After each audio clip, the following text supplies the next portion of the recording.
अस्सलाम वालेकुम everyone. Video में खुश आमदेद जी सबको। आज हम फायर एमरजेंसी ड्रिल को डिस्कस करेंगे। रिसेंटली हमने अपनी साइट के ऊपर fire evacuation and fire fighting drill conduct किया वेरी सक्सेसफुली। तो सोचा जी आपसे शेयर करते हैं कि ये फायर ड्रिल्स क्या होती हैं, क्यों करते हैं हम और इनको कैसे कंडक्ट करते हैं। तो बेसिकली आज की जो वीडियो ये एक स्टेप बाय स्टेप गाइड है, ताकि अगर आप में से कोई लोग लर्न करना चाहते हैं, सीखना चाहते हैं कि आप अपनी ऑर्गेनाइजेशन में ऐसा इवेंट कैसे ऑर्गेनाइज कर सकते हैं, तो उसके लिए जी आज की वीडियो है।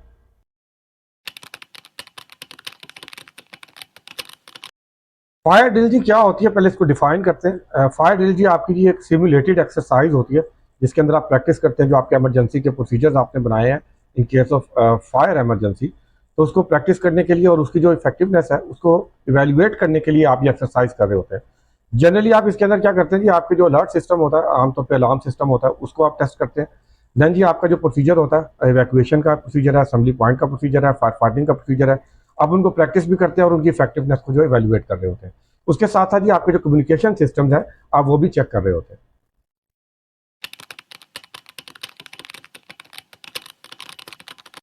अब पर्पस की बात करते हैं ड्रिल का। जो पर्पस होता है to evaluate and enhance the overall safety preparedness of anyone at the organisation. अब इसके अंदर जी आपकी जो नॉर्मल वर्कर होते हैं, जिन्होंने in case of any emergency evacuate करना और अपनी सेफ्टी को इंश्योर करना, वो भी आ जाते हैं। और जो आपके रिस्पोंडेंट होते हैं, जो कॉम्पिटेंट पर्सन होते हैं, जैसे कि फायर फाइटर्स होते हैं, वो भी आ जाते हैं। तो बेसिकली आप इसके अंदर क्या कर रहे हैं, आप इसके अंदर जो आपकी ओवरऑल लोग हैं, उनकी जो आपकी इमरजेंसी के हवाले से प्रिपेयर्डनेस है, तैयारी है, उसको इवेल्युएट भी करते हैं और इन्हांस भी करते हैं। अब आपकी जो फायर ड्रिल के ऑब्जेक्टिव्स हैं उनको देख लेते हैं। तो जनरल जो आपके ऑब्जेक्टिव्स होते हैं, सबसे पहले जो आ जाता है वो आता है कि जो आपका ईआरपी इमरजेंसी रिस्पांस प्लान है, आपने उसकी जो अवेयरनेस है उसको इंक्रीज करना है। सेकेंडली आपने इस प्रोसीजर को प्रैक्टिस करना है, ताकि जो सब लोग हैं वो उसको अंडरस्टैंड भी कर लें और सीख भी लें। देन जी आपने देखना है कि जो उसकी परफॉर्मेंस है, आप उसको वैल्यूएट करके इफेक्टिवनेस चेक करते हैं, तो ये आपका ऑब्जेक्टिव होता है। उसके बाद आप देखते हैं जी आपकी जो सेफ्टी की टीम है उसकी क्या परफॉर्मेंस रही, और जो आपकी ईआरटी या आप जो रिस्पॉन्डेंट्स है इमरजेंसी को जो फाइट करते हैं, उनकी क्या परफॉर्मेंस रही। उसके साथ साथ आपके कम्युनिकेशन सिस्टम्स आ जाते हैं, आप उनको चेक करते हैं कि उन्होंने कैसे काम किया।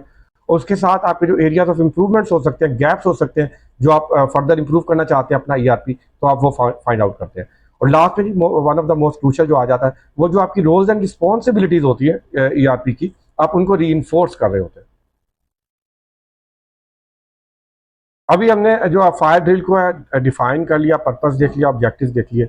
अब हम देखते हैं कि उसको जो एग्जीक्यूट कैसे करता है। It is very simple. First of all आपने क्या है, आपने जो अपने कुछ की टारगेट बेंचमार्क्स हैं वो सेट कर लेने हैं, ताकि आप the end at the end of the drill जो है आप अपनी परफॉर्मेंस को वैल्यूएट कर सकें। अब उसमें कौन सी चीज़ें आ जाती हैं, नंबर वन जी आपका अलर्ट सिस्टम आ जाता है। तो जो आपका फायर अलार्म सिस्टम है वो आपका कितनी इफेक्टिवली और कितनी जल्दी आपने उसको एक्टिवेट किया।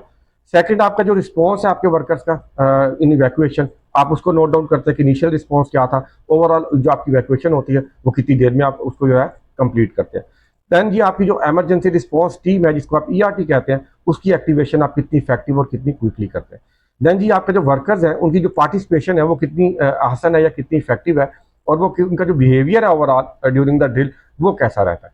उसके बाद ही आप इसके अंदर इंडिकेटर शामिल कर सकते हैं कि जो आपकी इमरजेंसी रिस्पोंडेंट हैं, उन्होंने कितनी क्विकली रिस्पॉन्ड करके कितनी जल्दी जो है उसको फायर को कम्बैट कर लिया।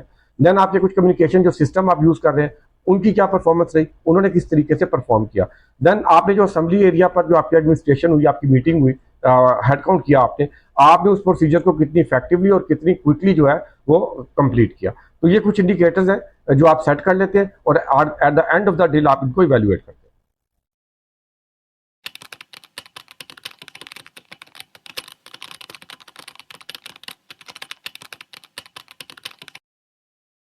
जी, अब आपने अपने जो बेंचमार्क टारगेट इंडिकेटर सेट कर लिए, तो उसके बाद आपको एग्जीक्यूशन के लिए सिनेरियो डेवलप करना है।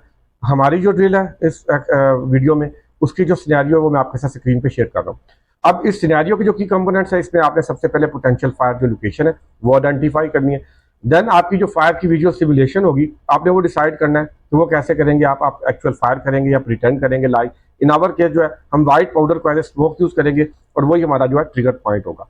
उसके बाद आपने डिसाइड करने के जो आपकी की कंडीशन, इमीडिएट कंडीशन हो सकती हैं, वो क्या होंगी, like nature of fire, extent of fire, wind speed, wind direction, and then in the surround आपका जो सराउंडिंग एरिया है उसके अंदर जो इमीडिएट हैजर्ड्स हो सकते हैं वो कौन से होंगे, लाइक कंबस्टिबल, फ्लेमेबल। आप ये सारी चीजें आप डिसाइड करने के बाद आप एक सिचुएशन क्रिएट करते हैं, और उस सिचुएशन के अंदर जो आपका ट्रिगर इवेंट होता है, जैसा कि आप हमारी ड्रिल के अंदर हम जो व्हाइट पाउडर है उसको एज ए स्मोक रिलीज कर देंगे, और उसके बाद जो वर्कर उसको आइडेंटिफाई कर लेगा और उसके बाद शाउट करेगा फायर फायर फायर, और वो जाके आपका जो फायर अलार्म है उसको एक्टिवेट करवा देगा। इस तरीके से आपकी जो फायर ड्रिल है वो इनिशिएट हो जाएगी।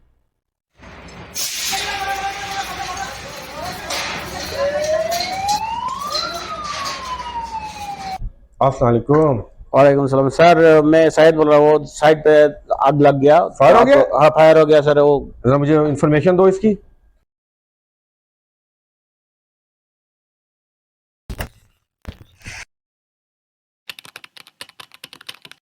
अब आपने आपकी जो ड्रिल है आपने इनिशिएट कर ली। अब आपने इसको कंट्रोल करना है दो पोस्ट के जरिए। अब दो पोस्ट बनाते हैं। जो आपकी मेन पोस्ट है उसको आप कहते हैं इंसिडेंट कमांड पोस्ट। ये आपकी वो पोस्ट है जो आपकी पूरी ड्रिल को जो ओवरऑल जो है कंट्रोल कर रही होती है। आपकी इमरजेंसी की जितनी भी कमांड है वो सारी इस पोस्ट पे इंसिडेंट कमांड पोस्ट को रिपोर्ट कर रही होती है। आपकी इंसिडेंट कमांड पोस्ट से आपकी सारी स्ट्रेटजीज बनती हैं, डिसीजन मेकिंग होती है, आपकी जो सिचुएशन है उसकी असेसमेंट होती है, सिचुएशन रिपोर्ट्स बनती है। देन अगर आपको जो रिसोर्स एलोकेशन है वो यहाँ से हो रही है, प्रायोरिटाइजेशन वगैरह हो रही है, उसके साथ साथ आपने एक्सटर्नल किसी को कम्युनिकेट करना है। ये तमाम डिसीजन जो है आपने अभी अटैक करना है, आपने रिट्रीट करना है, ये तमाम डिसीजन आपके इंसिडेंट कमांड पोस्ट से होते हैं और यहाँ से आपकी ड्रिल को कंट्रोल किया जाता है। अब आपके जो ऑपरेशन हो रहे हैं उनकी हेल्प के लिए आप एक और पोस्ट होती है जो क्या जिसको आप कहते हैं स्टेजिंग एरिया पोस्ट। अब यहाँ पर आपके जितने भी पर्सनल है, जितना भी इक्विपमेंट है यूज हो रहा है, वो सारा पहले असम्बल होता है, स्टेज होता है, और वहां से फिर डिप्लॉय होता है या डिस्पैच होता है एज पर रिक्वायर्ड। इस तरह से ये दो जो आपकी पोस्ट होती है ये जो साइमल्टेनियसली वर्क करती है, उससे क्या होता है जो आपकी इन्फॉर्मेशन या इंस्ट्रक्शन का फ्लो है वो बड़ा स्मूथ रहता है, कोई किसी किस्म की कंफ्यूजन नहीं होती, और आपकी जो ड्रिल इमरजेंसी के जितने भी ऑपरेशन है वो बड़े इफेक्टिव तरीके से जो है वो सर अंजाम दिए जाते हैं। अब जब आपकी इमरजेंसी हो जाती है, जो आपका वर्क एरिया है, आप उसको उसके 3 जोन इस्टेब्लिश कर लेते हैं ताकि आपके जितने भी ऑपरेशन है वो सेफली और इफेक्टिवली एग्जीक्यूट हो सके। उसमें आपका पहले हॉट जोन आ जाता है, वार्म जोन आ जाता है, और फिर आपका कोल्ड जोन आ जाता है। जो आपका हॉट जोन होता है ये आपका इमीडिएटली अफेक्टेड एरिया होता है और हर किसी ने इसको इवैक्यूएट करना होता है। ओनली जो आपके कॉम्पिटेंट रिस्पोंडेंट होते हैं, क्योंकि वो ट्रेंड होते हैं, तो वही वहां पर जाते हैं ऑपरेशन के लिए। देन आपका जो वार्म जोन है ये ट्रांजिशन जोन होता है, ये भी इन बिटवीन होता है आपका जो कोल्ड जोन और जो आपका हॉट जोन होता है। अब ये जो आपका वार्म जोन होता है बेसिकली ये आपके ऑपरेशन की जो टीम है, आपकी रिस्पोंडेंट्स वगैरह है, वो वहाँ पे आके रेस्ट कर सकते हैं, अपने आप को रिचार्ज कर सकते हैं, कुछ स्पोर्ट फंक्शन करना है वो कर सकते हैं। उसके अलावा जो आपका इक्विपमेंट वापस आ रहा है वो वहाँ पर आकर डिकॉन्टेमिनेट हो सकता है। तो इस तरह के फंक्शन यहाँ पे हो रहे होते हैं। और जब आपका कोल्ड जोन होता है तो आपके जितने भी वर्कर या लोग हैं वो सारे इवैक्यूएट करके आपके कोल्ड जोन में चले जाते हैं। आपका असेंबली एरिया कोल्ड जोन में होता है। आपकी जो पोस्ट होती है आमतौर पर वो भी जो है कोल्ड जोन से ही ऑपरेट कर रही होती है। जो आपकी स्टेजिंग एरिया की पोस्ट होती है, some time in case under the circumstances, वो हो सकता है वो आपका जो वार्म जोन है और जो कोल्ड जोन है उनको ओवरलैप कर रही हो, ताकि जो आपका जो कोर्स ऑफ अटैक है वो जो है वो स्मूथ हो सके, इफेक्टिव हो सके।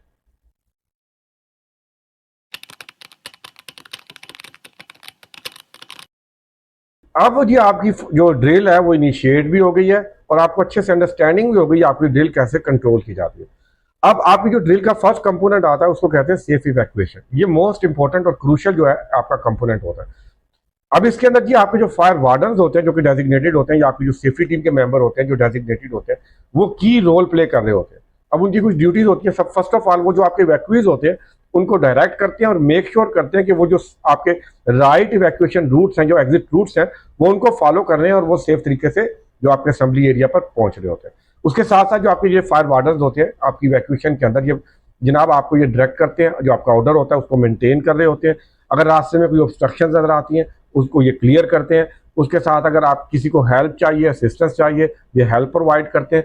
उसके साथ साथ जब ये आपकी वैक्यूएशन कंप्लीट हो रही होती है तो ये जाके एरिया का स्वीप करते हैं, चेक करते हैं कि कोई वहाँ ट्रैप तो नहीं हो गया, कोई फंस तो नहीं गया, ताकि उसको जो है वो वैक्यूएट करवा सके। देन ये जो आपके फायर वार्डन या जो डेजिग्नेटेड सेफ्टी के रिप्रेजेंटेटिव होते हैं, एट द सेम टाइम ये आपको क्रूशियल जो इन्फॉर्मेशन होती है, जो आपने टारगेट सेट किए थे, बेंचमार्क टारगेट जिनको आपने वैल्यूएट करना है, उनके हवाले से जो इन्फॉर्मेशन भी दे रहे होते हैं।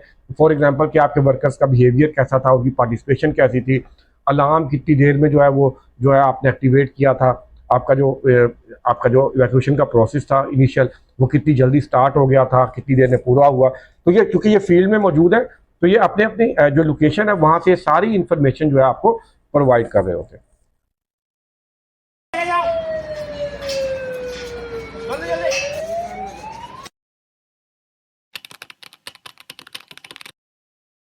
जी, अब आपकी इवैक्यूएशन के बाद जो नेक्स्ट फेज आता है उसको आप कहते हैं असेंबली पॉइंट मीटिंग या हेड काउंट। अब ये बहुत इंपॉर्टेंट फेज होता है, इसको आपने इफेक्टिव तरीके से और क्विकली करना होता है ताकि आप इमीडिएटली जान सकें कि कोई बंदा जो आपकी इवैक्यूएशन हुई है उसमें कोई मिस तो नहीं हो गया, कोई पीछे ट्रैप तो नहीं हो गया, ताकि उसको इमीडिएटली जो आपकी रेस्क्यू की और सर्च एंड रेस्क्यू की टीम्स होती है उनको एक्टिवेट करके रेस्क्यू किया जा सके, बचाया जा सके।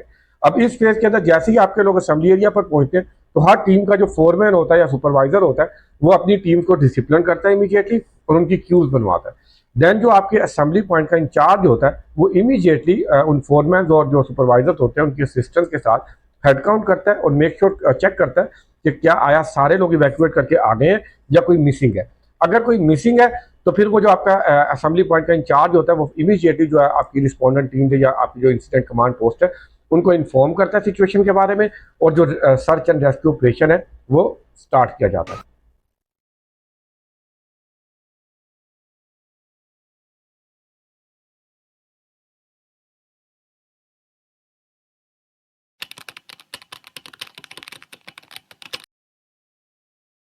अब इवैक्यूएशन और असेंबली पॉइंट एक्टिविटीज के साथ साथ जो आपकी फायर कम्बैट है वो भी साथ चल रही है। जो आपके रिस्पोंडेंट्स हैं तो वो भी at the same time fire को कम्बैट कर रहे हैं। जो आपकी फायर कम्बैट की स्ट्रेटजीज होती है वो डिपेंड करती है कि असेस लेवल ऑफ रिस्क क्या है और आपकी अरेंजमेंट्स क्या है फाइटिंग की। माइनर फायर के लिए या लो रिस्क के लिए जो है आप फायर एक्सटिंग्विशर ही कम्बैट कर लेते हैं, लेकिन हाई रिस्क के लिए फिर आप क्या करते हैं, आप बहुत sophisticated methods like fire hydrant, fire trucks वगैरह जो है वो यूज कर रहे होते हैं। और इस केस में जो आपकी रिस्पोंडेंट्स की टीम होती है वो हाईली क्वालिफाइड होती है और कॉम्पिटेंट होती है, वो ट्रेंड होती है कि वो इस तरह की जो डेंजरस सिचुएशन होती है उनको इफेक्टिव तरीके से और सेफ तरीके से जो है हैंडल कर सके। अब आपकी जो हाई रिस्क कॉम्बैट स्ट्रेटेजी होती है उसका जो एक की एम होता है वो ये होता है कि आपने अपने जो फायर फाइटिंग के रिसोर्सेज हैं आपने उनको इस तरीके से पोजीशन करना है कि आपकी जो 360 डिग्री का अटैक है आप उसकी कैपेबिलिटी ले लें, ताकि इन केस ऑफ एमरजेंसी या on the day of the emergency अगर आपका जो वेदर है वो एडवर्स होता है तो आप उसके अंदर भी जो है आप अपनी इफेक्टिव कम्बैट जो है फायर कम्बैट वो कर सकें। अब आज की ड्रिल में जो हमारा एरिया है वो हाई रिस्क में आता है। एक तो वो आइसोलेटेड है और दूसरा वो ग्राउंड लेवल से 30 फीट जो है बिलो है। अब यहाँ पर आपके पास जो इमीडिएट एक्सेस है वो नहीं है और आपने जो कम्बैट करना है वो आपने डिस्टेंस से करना है। तो इसके लिए जो हमें फायर ट्रक्स यूज़ कर रहे हैं, हमारी जो टीम है वो हाईली क्वालिफाइड है और उसके साथ साथ जो हमारी रिसोर्सेज की एलोकेशन या पोजीशन है वो इस तरह से है कि हम इस सीन को 360 डिग्री से अटैक कर सकते हैं।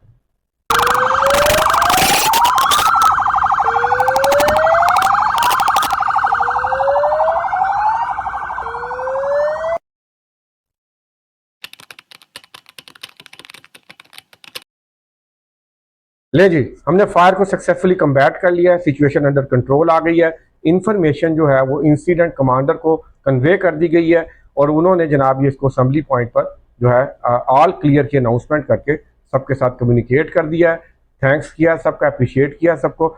और वहाँ पर जो उनके हर टीम के जो सुपरवाइजर्स हैं या फोरमैन हैं वो अपनी अपनी टीम्स को डिसिप्लिन के साथ क्यूज में लेके वापस वर्क एरिया की तरफ जा रहे हैं। इसी तरह अगर आपकी जो ड्रिल है वो मैच लेवल की है, उसमें बहुत ज़्यादा लोग हैं, तो उसमें जब आप रिटर्न करते हैं तो जिस तरह आपके फायर वार्डन ने इवैक्यूएशन में हेल्प किया था तो वही फायर वार्डन या आपके जो सेफ्टी के रिप्रेजेंटेटिव होते हैं वो दोबारा अपनी पोजीशंस पे चले जाते हैं और रिटर्न के दौरान भी जो आपके लोग वापस जा रहे हैं उनको सेफ तरीके से वापस जाने में हेल्प आउट करते हैं।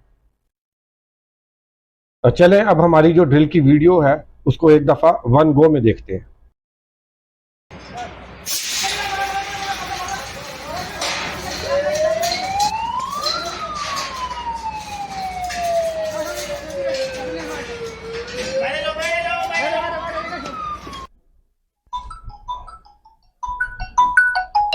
अस्सलाम वालेकुम। वालेकुम सलाम सर, मैं शायद बोल रहा हूँ वो साइड पे आग लग गया। फायर हो गया? हाँ फायर हो गया सर। वो जरा मुझे इंफॉर्मेशन दो इसकी, वो एग्जैक्ट लोकेशन बताओ। MC010 डेकन ब्रिज के नीचे वॉल 3 और शटरिंग का काम चल रहा है, उधर ही है। नेचर क्या है? इधर धुआं चल रहा है बस और कुछ नहीं। स्मोक ओनली है? हाँ हाँ, इसमें एक्सटेंड किया फायर का कितनी पहली? अभी छोटा है लेकिन बहुत ज्यादा हो सकता है। और इंजरी का बताओ। सर नहीं हुआ, इंजरी नहीं हुआ अभी, दिक्कत नहीं हुआ, ठीक है। इमीडिएट हैजर्ड है कोई? है सर, इसमें ढोका पड़ा है, प्लाई पड़ा है, वो पूरा शटरिंग का कारपेंटर का काम चल रहा है, उधर पूरा सामान पड़ा है इसका है, ठीक है। आग हवा भी चल रहा है ज्यादा जोर से, वो आग बढ़ सकता है। डायरेक्शन ऑफ एयर भी उधर कोई है? हाँ। कोई एक्शन लिया अभी तक? सर मैं अलार्म बजा दिया और वो पूरा आदमी का बाहर निकल दिया मैं। Good, okay, thank you for reporting. शायद ओके सर। काइंडली आप जो है अपना प्रोसीजर को फॉलो करते रहो, मुझे अपडेट करते रहना, मैं साइट पे आ रहा हूँ। Thank you. Okay sir.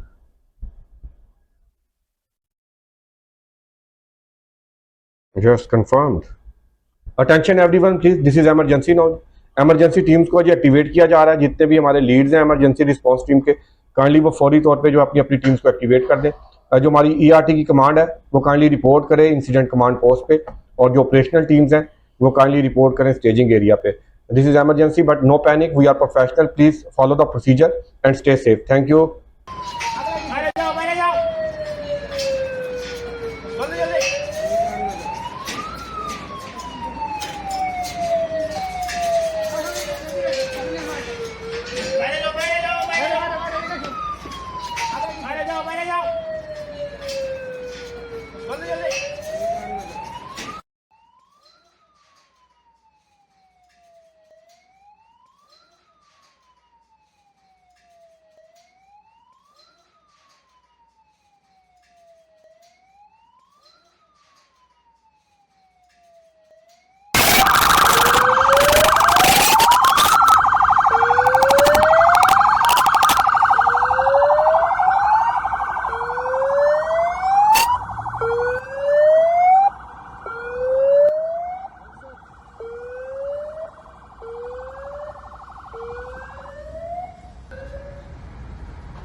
ले जी, हमने अपनी ड्रिल को सक्सेसफुली एग्जीक्यूट कर लिया। अब इसके बाद हमारी मैनेजमेंट लेवल की एक मीटिंग होगी, जिसे आप पोस्ट ड्रिल रिव्यू मीटिंग कहते हैं, जिसके अंदर हमारी जो ड्रिल थी उसकी जो परफॉर्मेंस है उसकी वैल्यूएशन की जाएगी। जो हमने अपने target benchmark targets indicator set किए थे, देखा जाएगा कितने अचीव किए, कौन से अचीव नहीं हुए, कहाँ पे एरियाज ऑफ इम्प्रूवमेंट है, कहाँ गैप्स हैं, और उनके लिए एक्शन प्लान बनाया जाएगा कि उनको कैसे हमने फ्यूचर में इम्प्रूव करना है, और हमारा फ्यूचर का जो कोर्स ऑफ एक्शन है वो क्या होगा, ये सारी चीजें उसमें डिसाइड होंगी। Notification actually went out to the client within 1 minute. We originally gave ourselves 2 minutes, but actually we completed it in 1 minute. Everybody was evacuated from the area within 3 minutes. Our target was 3.5 minutes. So that's pretty good. Thank you very much. The head count was conducted in 1 minute. Our target was 1 minute. So we achieved that goal. And overall, the fire control time took roughly 10 minutes. Well, the target was 10 minutes, and we actually managed to do it in 7 minutes. So I think that's very impressive. Thank you very much, team. And what I want to say is, we deliver safety. तो ये जी हमारी आज की video थी। उम्मीद करता हूँ जी आपके लिए हेल्पफुल होगी। आपके देखने का बहुत बहुत शुक्रिया। अगली वीडियो में मिलते हैं जी, तब तक अपना ख्याल रखें, सेफ रहें और सीखते रहें। अल्लाह हाफिज।